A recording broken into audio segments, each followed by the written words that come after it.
Okay, good morning, everybody. Thank you for being here on a gray, cloudy, cold November morning for today, Wednesday, November 19th, MPO Technical Advisory Committee. We'll start on our agenda here, and our first item is call to order and introductions. I'll start to my left here. If you could just introduce yourself and the agency you're with. If you are a proxy for someone, please just let us know who you're filling in for. So with that, Ryan, I'll turn it over to you. And I understand we have one online member. We'll get to you at the end as soon as everybody in the room is introduced themselves. So Ryan, start us off. Ryan Roebling, City of Bloomington Planning and Transportation Department, proxy David Hiddle. Neil Copper, proxy for Andrew Seaboard, City of Bloomington City Engineer. Nate Nickel, City of Bloomington Public Works Department. Paul Satterley, Monroe County Highway Engineer. John Baton, GIS Coordinator, Monroe County. Kelly Whitmer, Monroe County Parks and Recreation. Jane Fleeg, City of Bloomington Utilities. Max Dyer, City of Bloomington GIS Division, proxy for Megan Blair. John Connell, Bloomington Transit. Thank you. And at this point, we can go ahead to our online guest, our online member. Go ahead and introduce yourself.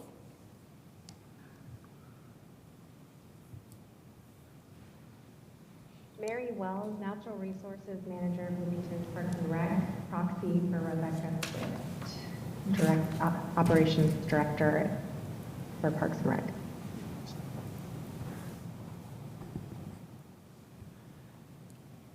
Great, thank you. It looks like the INDUF person disappeared, so. Okay. Okay, with that, we can move to our next item, approval of agenda. Do I have a motion to approve today's TAC agenda? Motion to approve. Jason, do I have? Second. All right, thank you, Brian. Any public comment? Hearing none, over to staff for roll call vote. Neil Copper, Yes. Ryan Roebling, Yes. Jane Fleeg. Yes. John Baton, Yes. John Connell. Yes. Kelly Whitmer, Yes. Max Stier, Yes. Nate Nickel, Yes. Paul Satterley, Yes. Mary Wells,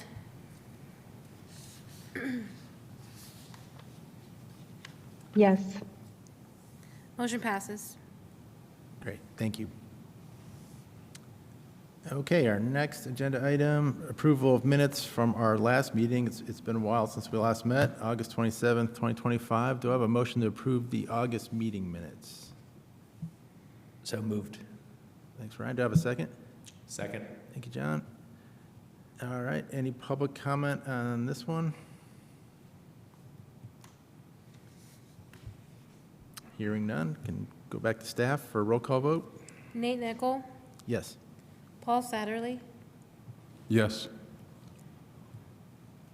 Jane Fleeg. Yes. John Baton, Yes. John Connell. Yes. Ryan Roebling, Yes. Neil Copper, Yes. Kelly Whitmer, Yes. Max Stier, Yes. Mary Wells, Yes. motion passes. Jane Great. Fleeg. I think I said Jane already. Jane, did we get you? Okay, great, thank you. Okay, moving ahead to communications from the chair and vice chair. John, do you have any county updates? I do not have anything at this time. I will note that we are, in terms of the GIS side of it, we are about to deploy a new, deploy is not the right word. We are in the process, we're about completed with a new addition to our social vulnerability index viewer for the county. What the social vulnerability index is a metric from the CDC that identifies communities across the United States that and their ability to bounce back from some type of disaster occurrence. And so we have this for 2020 already, but we're bringing in data for 2022 as well. So we can get an idea of kind of how these different census tract groups are looking in terms of this 2-year period. And so it's a fairly valuable data set that can be utilized to identify areas where investment might be appropriate for things like roads, infrastructure, and things like that. So that should be done by probably the end of the day today. Great. No, definitely encourage you to check out Monroe County's GIS website. There's a lot of great information on there. The aerial photos from previous, I mean, you're going back to the 1940s and 1960s is always great to look at. We use it quite often, and just a lot of great information on there. So definitely done some great work with that. Thanks. Just an update quickly that I can pass on is, well, it's November, so we're starting to get ready. We're officially wrapping up any kind of remaining paving work and start looking forward to that 4-letter word, snow. So plows are on the trucks, and we got a little taste of that last week. So hoping for a mild winter, but we'll see what it has in store for us. Okay, with that, I think I can move ahead to reports from MPO staff. Pat and Katie. Oh, sorry. It's been a while. Sorry, we're not on our showtime queue here. The first one we've got is the fiscal year 26-2030 Transportation Improvement Program. This is actually old news, but it came during a odd period here where we presented this to the Policy Committee, but we did not present it to the TAC or the CAC simply because we didn't meet for 2 months. So in the packet is the approval letter of the 26-30 Transportation Improvement Program by the Indiana Department of Transportation. You can see that happened July 2nd, but then it took until August 28th for the Federal Highway Administration, Federal Transit Administration to approve the Indiana's statewide transportation improvement program, which includes our TIP by reference. Everything is good to go. We had to do some adjustments, some modifications, but other than that, we're good to go and we're ready for all the spending. And the money is flowing, albeit a little bit slower than normal. I'll be happy to answer any questions that anybody would have. Okay, next item. 17th Street and the State Road 45-46 bypass. There was a fatality there earlier this year, and it involved a car and a motorcycle with what I would call a T-bone type of crash.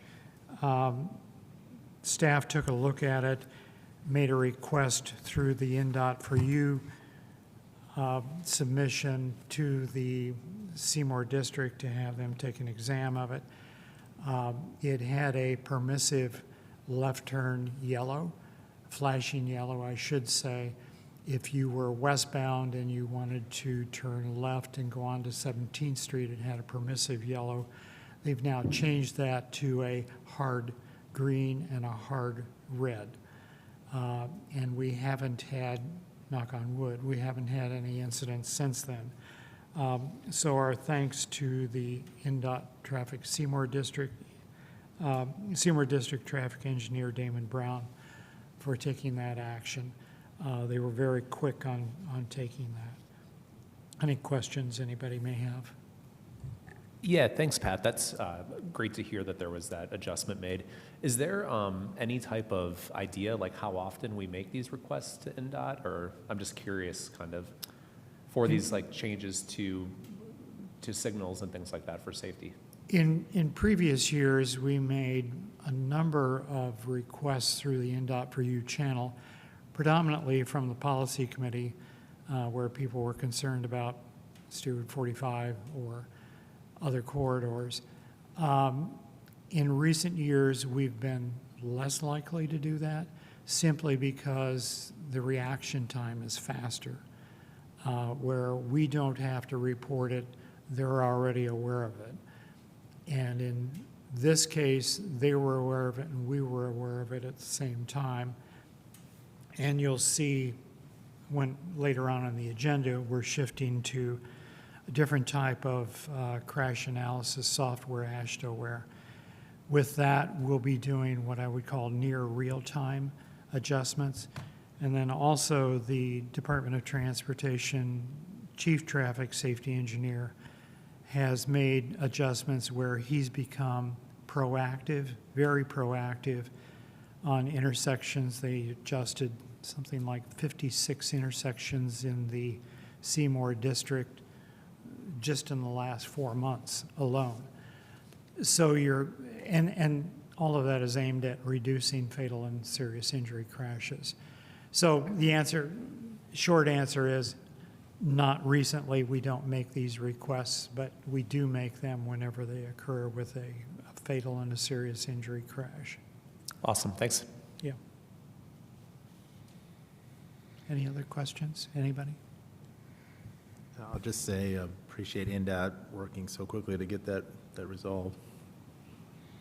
And any individual is able to make a request. I think Hopi Stossberg made one for Kinzer and the bypass recently, and they did it quite quickly, and she was very surprised by that. So.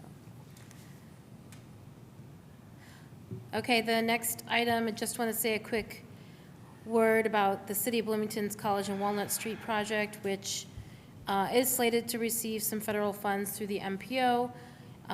They hosted 2 public open houses during the last week of October, where they showed proposed designs, and staff also conducted outreach on the streets as well by tabling in various locations. So they have a public feedback form available for the public to complete by December 1st. So just wanted to make you aware of that.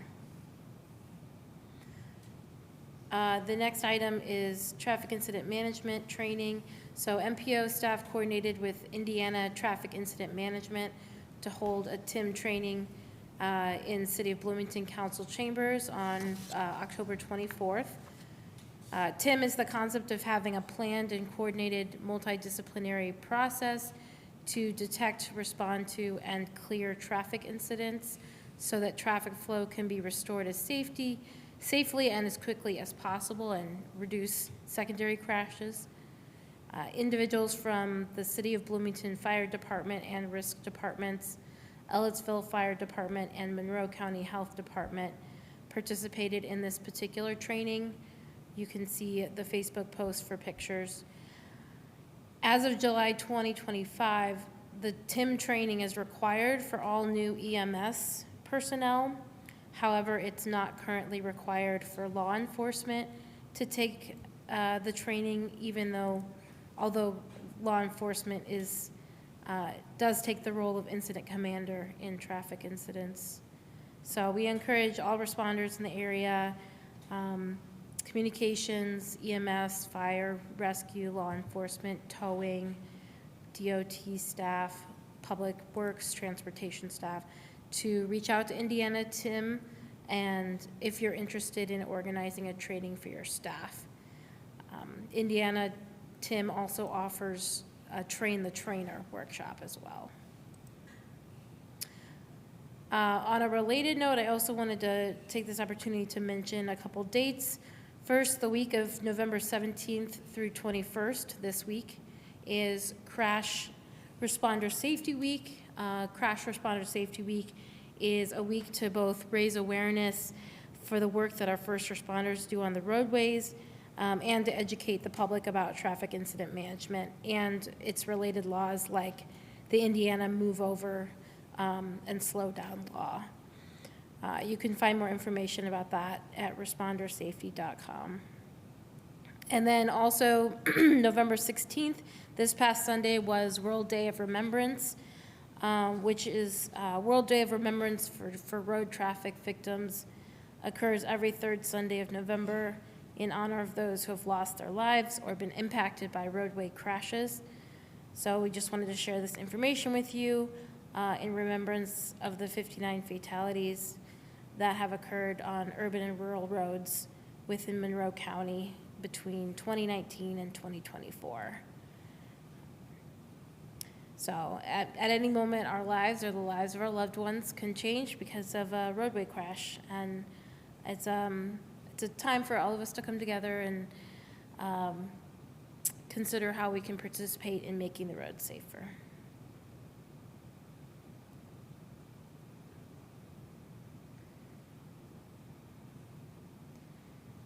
Next item, on pages 11 through 30 of the packet is a slideshow. So the MPO was asked to present at City of Bloomington's Common Council meeting.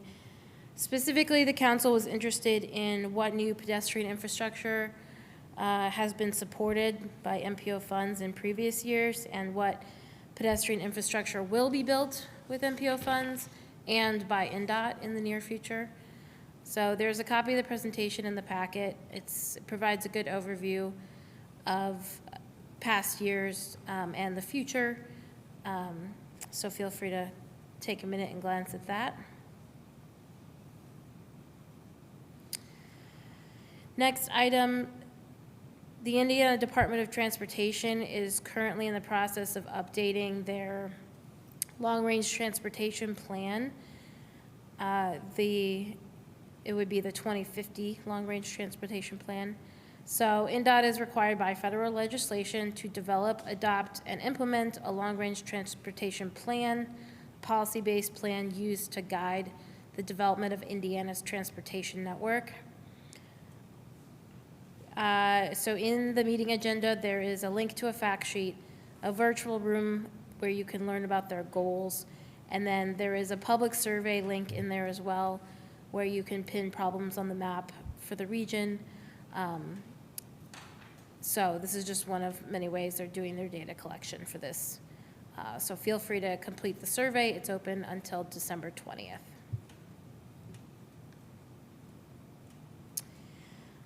Next, for your information purposes,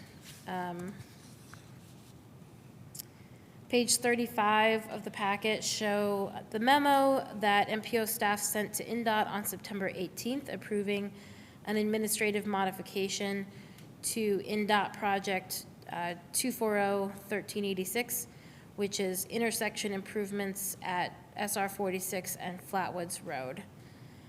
So NDOT's request was simply to increase fiscal year 2026 PE HSIP funds from $400,000 to $511,000.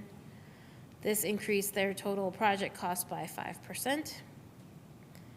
And this was just considered an administrative modification, so we didn't have to bring this to committees for approval. But we just wanted to share it with you as an information item. And the next item we have is the, Oh. I'm sorry. Oh, okay, sorry, I was doing that. Go ahead. No, go ahead. Okay. Go ahead. Like I said, we haven't met in a while here. Okay. The next item we have is the proposed calendar year 2026 MPO committee meeting schedule. If you look at this closely, this is what I would call a draft. John, this is what I was going to call you about the other day, but I didn't get to call you. If you please take this into consideration, let us know. Do you have any conflicts with any of this? We've designed it so that the key difference here is that the policy committee is meeting on the second Friday of the month. We'll move now to we'll move to the fourth Friday of the month. So that way it's a back-to-back-to-back where the technical advisory committee will meet, then the citizens advisory committee, and then the policy committee all in the same week. That's a significant structural difference from the way we've done it in previous years. Jane, you've been around, I think, as long as I have, and this was the approach in 2005 and 6 was always the second Friday and then the fourth Friday. So this breaks with the tradition significantly from previous years for 20 years or so. If anybody sees any conflicts on any of this, please let us know. We'd be happy to address those. It looks like all committees are off in November. I'm sorry? All committees are off in November. Yes.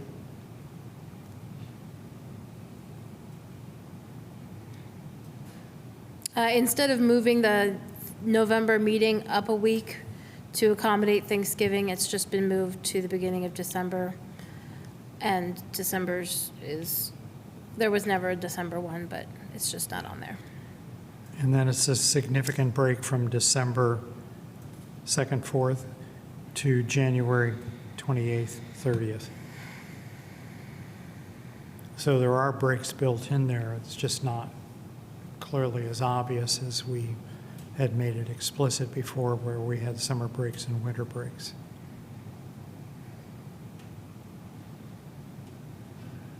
Like I said, take it under consideration and let us know at our next meeting, or you can contact us freely, call, email, whatever, before our next meeting to let us know what you think.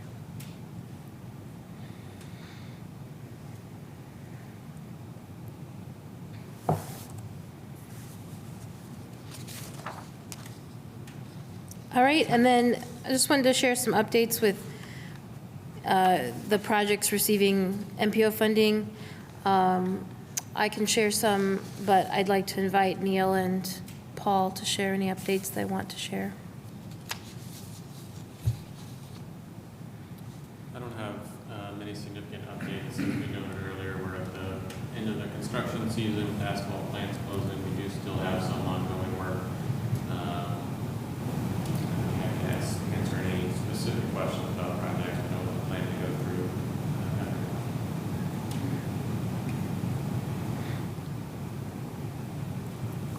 In terms of the county, our Vernal Pike Connector Sunrise Greetings project is now open, and we've finished up the punch list as well, so that project is fully complete. And our Fullerton Pike project, corridor project, opened, I think, in September 26th. Been a little while, but they're still working on some final details, fencing, landscaping, and some minor drainage issues. And that should be fully complete this year, so. And on the lookout, Eagleson Avenue Bridge Project will be starting next year with utilities mostly during the summer, and then that bridge will be closed starting after move-in week, I guess, at IU. So be on the lookout for that project coming up. Great, thank you both. If anybody has questions for Neil or Paul and you think of it later, feel free to reach out.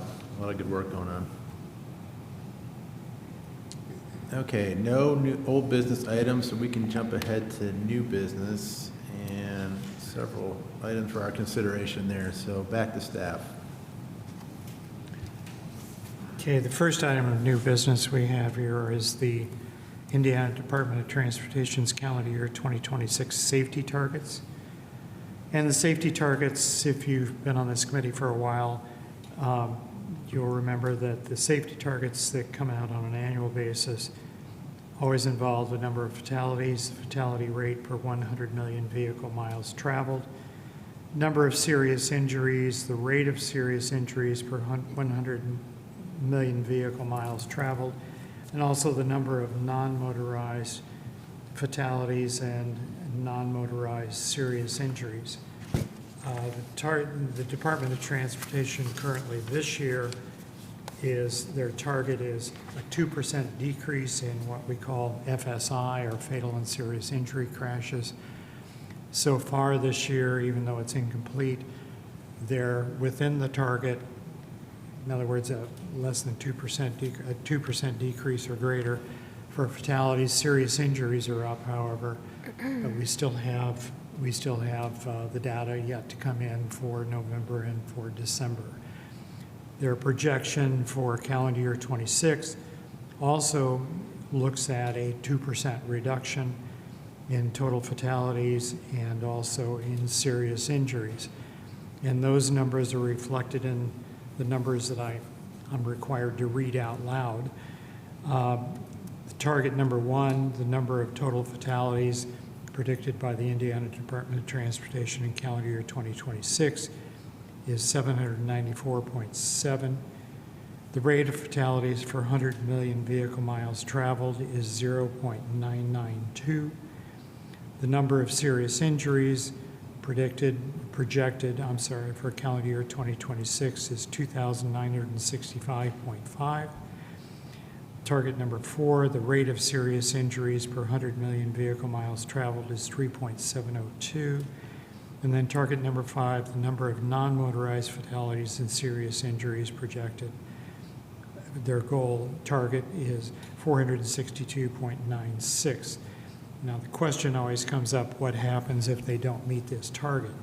And the answer is they are, well, the Surface Transportation Block Grant funding, which comes from the Federal Highway Administration. That's the primary source for all Indiana Department of Transportation funding. That primary source would be reduced, and those funds would be reallocated by the Federal Highway Administration to safety projects. So there is no, what I would call, net loss of funding overall for the state. But what it does is it shifts the resources from maintenance and preservation to safety instead. As I mentioned earlier about the proactive actions on the part of the Department of Transportation, not only in central office, but also in the Seymour District, they've been very aggressive. They're very aware of this 2% target of decrease for this year, this calendar year, and 2% decrease for calendar year 2026. Also a part of this, which I'll get into later on, is the acquisition of new crash software, AASHTOware, that coupled with the proactive, what I would call almost near-time reactions on the part of the Department of Transportation should lead to a net decrease next year. But then you always have those wild cards of unpredictability of how drivers drive and unpredictability of weather, which could be a factor too. Anyway, and then the requested action here is recommend policy adoption by the Technical Advisory Committee. And that policy committee meeting would be within 2 weeks from today. So if there are any questions, please, I'll be happy to answer those.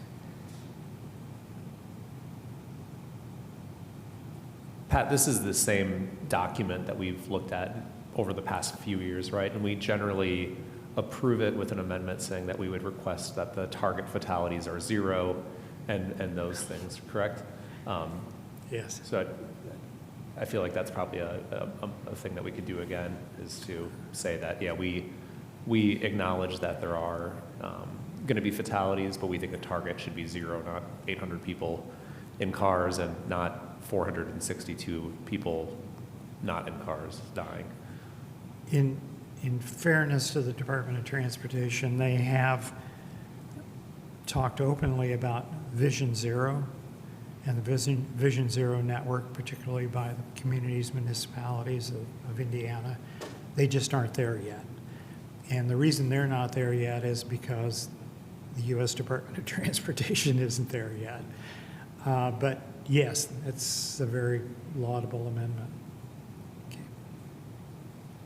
Yeah, I think in passing, like John mentioned, it's always sobering to see these numbers up there as targets, and I think we've always made it pretty clear here that, okay, we acknowledge the constraints that INDOT is under, but at the same time, the goal should be 0, and we've always conveyed that to the policy committee.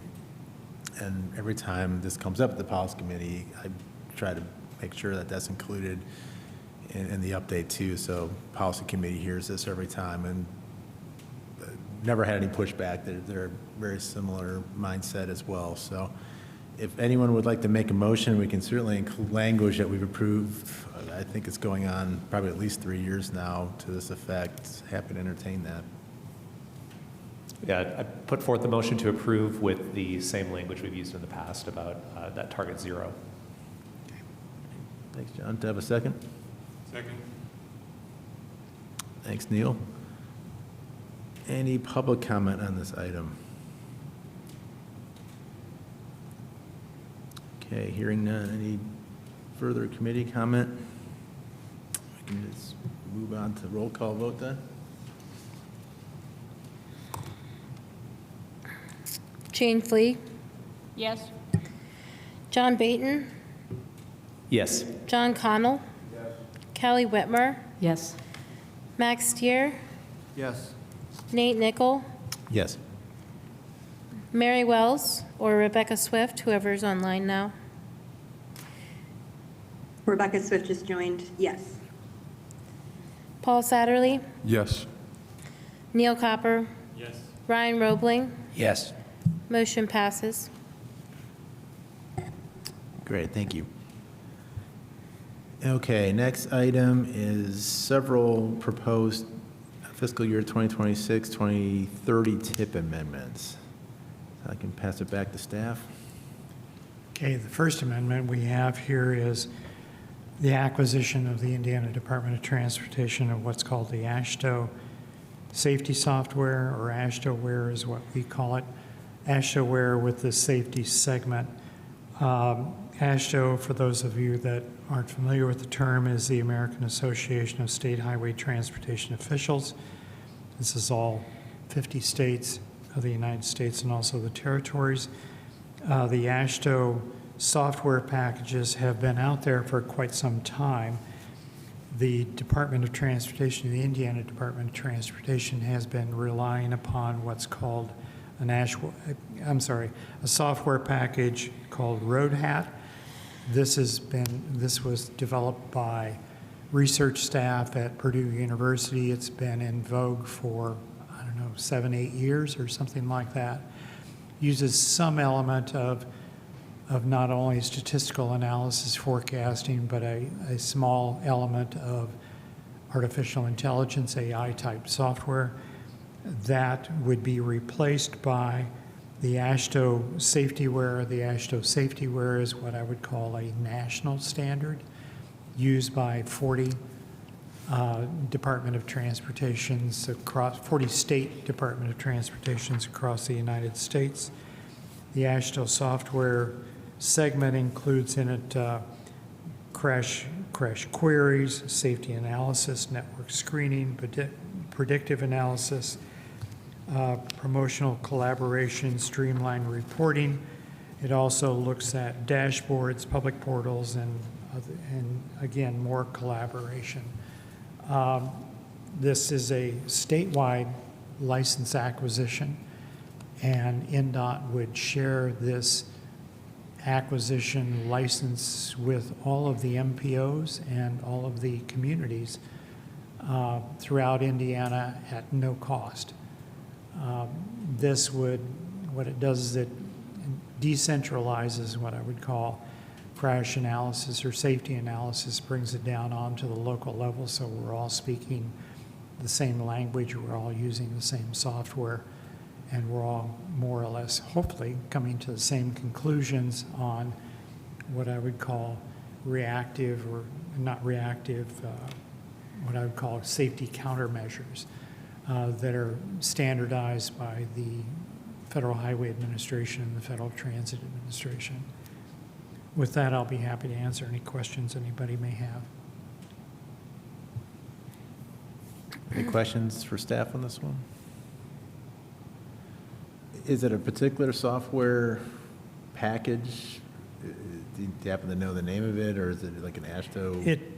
It's a standard software package called AASHTOware, is what it's called, but the safety module is what they intend to acquire and allow all of the communities in Indiana to use that software also.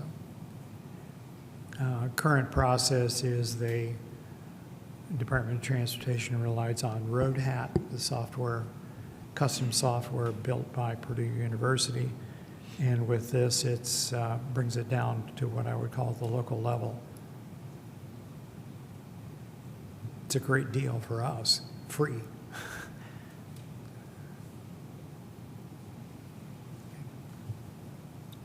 Any other questions, please?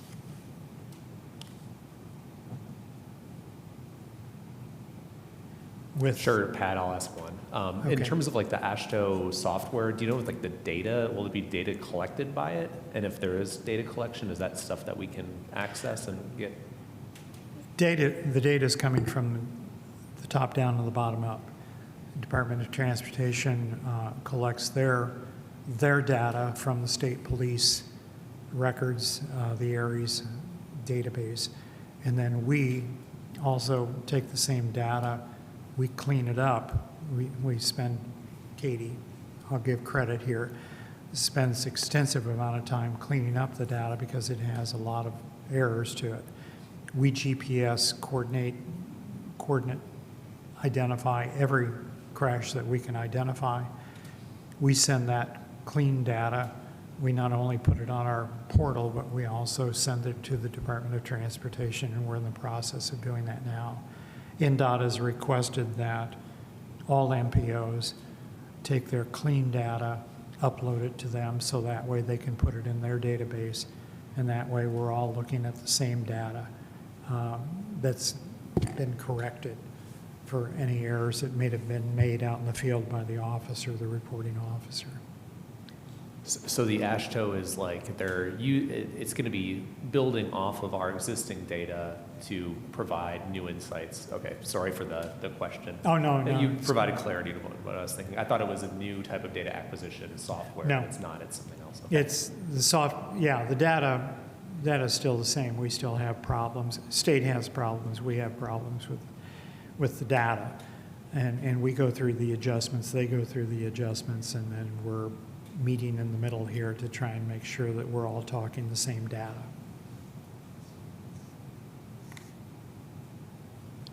There's no more questions on that. We can keep going. Items B2 through B5. Okay. The next item we have here is a Transportation Improvement Program amendment for Bloomington Transit involving EV mobile chargers. These are chargers for the Bloomington Transit fleet of electric buses. Pretty straightforward, I hope. The next item we have is the acquisition of S1 guard deflectors for all of the BT Bloomington Transit fleet. These are safety deflectors that keep people from stepping off a curb into the wheel of a bus, the rear wheel of a bus, and that deflector keeps them from doing that. And then also the big one here is the Bloomington Transit new administrative and maintenance facility. This would be a rather large multi-million-dollar project beginning in fiscal year 2026. It involves not only the acquisition of the property, but also involves design and construction of the facility itself. And then the last one we have here is the purchase replacement of battery electric buses and charging equipment for Bloomington Transit. This is a normal phased replacement of what I would call diesel buses with battery electric buses. That's part of the commitment on Bloomington Transit's part to develop a whole electric fleet. And then John Connell is here to answer questions also if I can't answer the questions.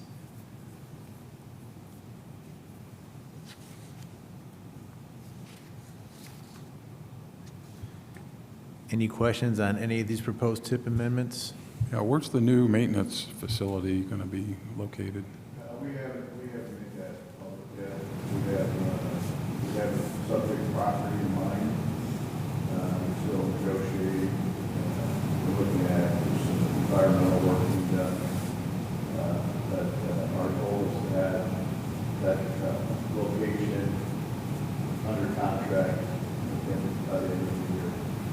And once we finalize the negotiations, we'll make a cycle.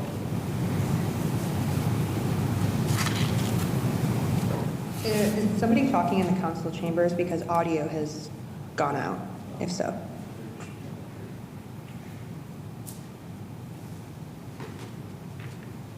Sorry about that, Rebecca. John will come up to the mic here. Yeah, sorry about that. We haven't disclosed the location. We do have a subject property under consideration, and the goal is to finalize the negotiation purchase by the end of the calendar year.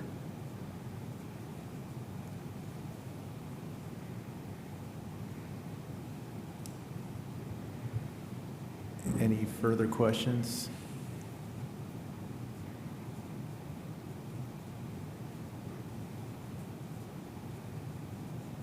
Great, thanks, John. These tip amendments were proposed as a bundle, so if we want, we can vote on them together. Or if people want to vote individually, that's fine too. Happy to entertain a motion either way. Motion to approve these as a bundle? Second. Great, thank you. Any public comment on these new business tip amendments that are being proposed? Okay, hearing none. Staff for roll call vote? Nate Nickel, Yes. Kelly Whitmer, Yes. John Connell, Yes. John Baton, Yes. Jane Fleeg, Yes. Rebecca Swift, Mary Wells, Yes. Paul Satterly, Yes. Max Stier, Yes. Ryan Roebling, Yes. Neil Copper. Yes. Motion passes. Great, thank you. Okay, any public comment on anything we didn't include on today's agenda?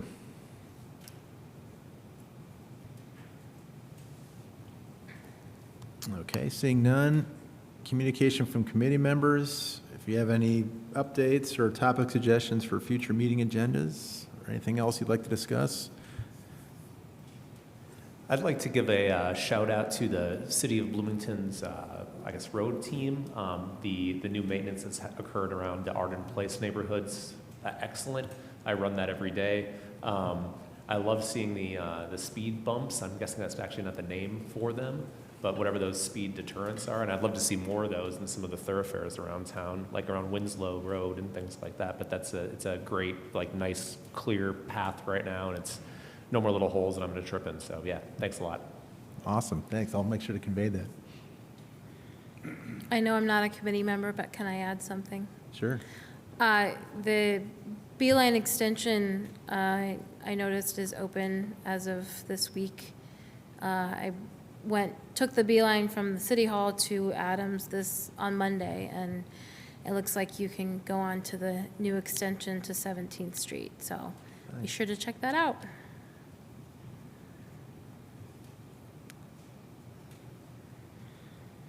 And we Okay. are just thrilled that we put those lights to use and got them out of the goat barn. So thank you all for that opportunity as well.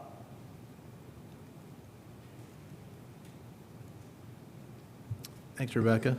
Yep, looking ahead to upcoming meetings, looks like Policy Committee will be meeting on December 12th, and we'll be meeting January 28th, typo there, 2025, make sure, change that to 26. Our bad. Yeah, that time of year, it's gonna be hard to Yeah. remember to change it.